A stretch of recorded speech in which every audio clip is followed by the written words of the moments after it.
Assalamualaikum warahmatullahi wabarakatuh. Perkenalkan, nama saya Salma Talita Fawaz dengan NIM 2230711067. Saya adalah mahasiswa Universitas Muhammadiyah Sukabumi, program studi Administrasi Publik. Di sini saya akan memenuhi tugas mata kuliah Kebijakan Publik dengan dosen pengampu Ibu Dina Megawati. Pada kesempatan kali ini, saya akan membahas mengenai salah satu kebijakan, yaitu kebijakan kesehatan. Apa itu kebijakan kesehatan? Kebijakan kesehatan merupakan seperangkat prinsip, aturan, dan tindakan yang ditetapkan oleh pemerintah atau otoritas terkait untuk mengatur dan mengelola sistem kesehatan di suatu negara atau wilayah.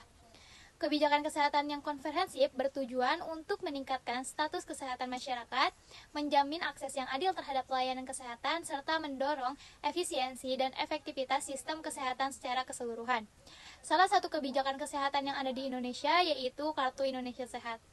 Kartu Indonesia Sehat merupakan salah satu kebijakan kesehatan universal yang ditetapkan di Indonesia dengan tujuan membantu masyarakat dalam mendapatkan akses pelayanan kesehatan yang terjangkau dan berkualitas.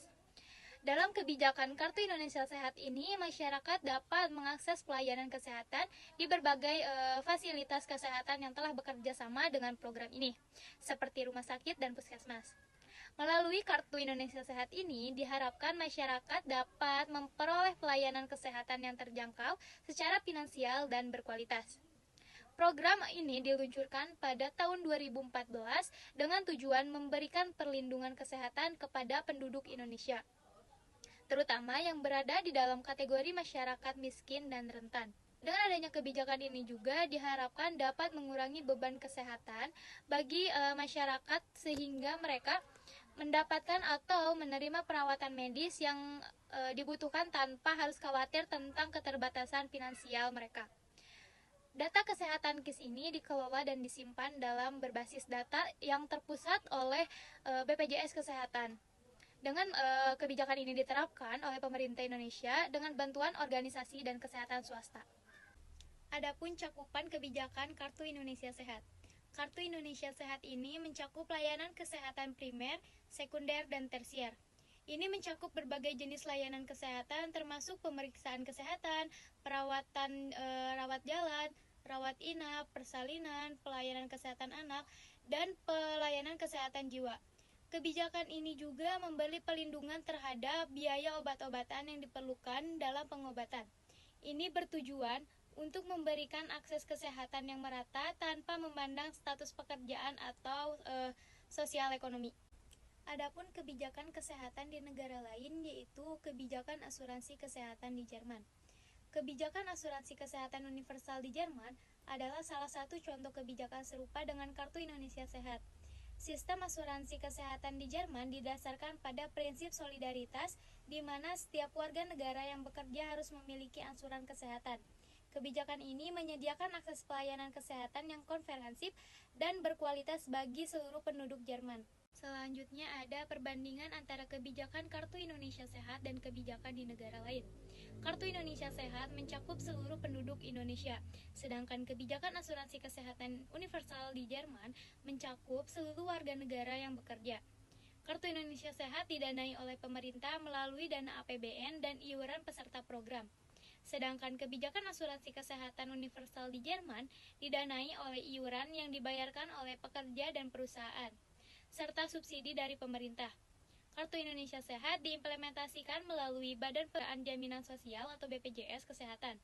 Sedangkan kebijakan asuransi kesehatan universal di Jerman diimplementasikan melalui sistem asuransi kesehatan yang terdiri dari berbagai lembaga asuransi kesehatan. Adapun analisis perbandingan. Kelebihan KIS adalah memastikan akses pelayanan kesehatan untuk seluruh penduduk, termasuk mereka yang tidak bekerja. Namun kebijakan di Jerman memiliki kelebihan dalam memastikan kontribusi finansial yang lebih adil karena hanya pekerja yang membayar iuran. KIS terletak pada pembiayaan yang bersifat universal dan didukung oleh pemerintah, sehingga dapat mendukung akses kesehatan bagi masyarakat rentan. Di sisi lain, kebijakan di Jerman memiliki kelebihan dalam memastikan keberlanjutan pembiayaan melalui kontribusi dari pekerja dan perusahaan. Kebijakan KIS terletak pada integrasi yang lebih terpusat yang memungkinkan koordinasi yang lebih baik antara fasilitas kesehatan dan pembiayaan. Namun, kebijakan di Jerman memiliki kelebihan dalam fleksibilitas dan keberagaman asuransi yang dapat dipilih oleh peserta. Kesimpulannya, kedua kebijakan tersebut memiliki kelebihan dan tantangan masing-masing. KIS menunjukkan komitmen untuk memberikan akses kesehatan yang lebih inklusif bagi semua penduduk. Sedangkan kebijakan di Jerman menawarkan keberlanjutan pembiayaan melalui kontribusi yang adil dari pekerja dan perusahaan. KIS memiliki keunggulan dalam cakupan yang lebih luas dan pembiayaan yang didukung oleh dana publik. Namun kebijakan di Jerman menunjukkan fleksibilitas dalam pemilihan asuransi dan keberlanjutan pembiayaan melalui kontribusi pekerja dan perusahaan. Cukup sekian materi yang dapat saya sampaikan. Mohon maaf bila ada kesalahan. Wabillahi taufiq wal hidayah. Wassalamualaikum warahmatullahi wabarakatuh.